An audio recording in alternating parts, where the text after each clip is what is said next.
ये लो, कुछ खा लेना। शुक्रिया साहब। 1 मिनट राकेश, ये तो मेरी वाइफ की आवाज लग रही है, अनुष्का की। अरे क्या बात कर रहे भैया, वो पहले से किसी लड़के के साथ भाग चुकी है। उसका ना किसी के साथ चक्कर चल रहा था। आपको कुछ बहम होगा, आप चलो यहाँ से। नहीं नहीं, मुझे कोई वहम नहीं हुआ है, मैं उसकी आवाज नहीं भूला हूँ। अरे राकेश, ये तो सच में अनुष्का है, लेकिन ये विधवा की साड़ी में क्या कर रही है यहाँ पर?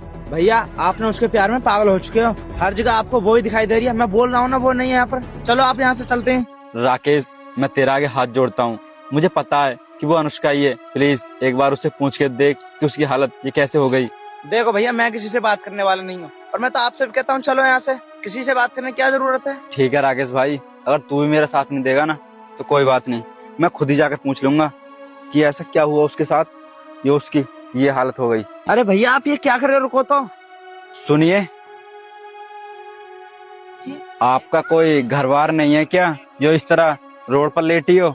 साहब, मेरा कोई घर नहीं है।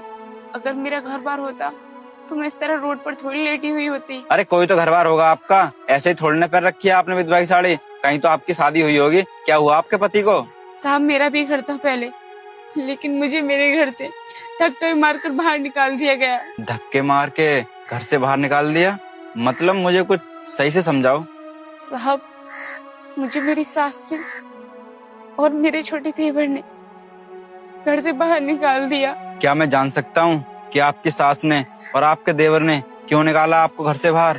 साहब, मेरे पति ना बिजनेस ट्रिप से भी अनदेखा करेगा, वो जीवन में कभी भी सफल नहीं हो पाएगा। ये मैं वचन देती हूँ। इस वीडियो को लाइक करके फॉलो कीजिए और कमेंट में जय माता दी लिख दीजिए। बाहर गए हुए थे, और जब वो लौट कर वापस आ रहे थे ना, तो उनकी प्लेन क्रैश हो गई और वो एक्सपायर हो गए। और जब ये बात मेरी सास और मेरे छोटे देवर को पता चली ना, तो उन दोनों ने मुझे ताने देना शुरू कर दिया। वो कहते थे कि तू ही मनुष्य है, तेरी वजह से ये सब हुआ है। और उन्होंने ताने दे देकर मुझे घर से बाहर निकाल दिया। एक बार के लिए भी ये नहीं सोचा कि मैं कहाँ जाऊंगी, कहाँ रहूंगी। साहब, फिर उस दिन से आज तक मैं इसी तरह रोड पर भटक रही हूँ, दर दर के ठोकरे खा रही हूँ। मेरे पास कोई जगह भी नहीं है रहने के लिए। मेरे पास मेरे पति के सिवा और कोई नहीं था। अब तो वो भी एक्सपायर हो गए। मेरा साथ देने वाले सिर्फ मेरे पति ही थे, वो भी इस दुनिया में नहीं रहे। और मेरी सास और मेरे छोटे देवर मुझे जो कुछ भी सुनाते थे, मुझे सुनना पड़ता था। मैं कुछ कर भी तो नहीं सकती, अपने घर लौटकर वापस भी तो नहीं जा सकती थी, क्योंकि मैंने भागकर शादी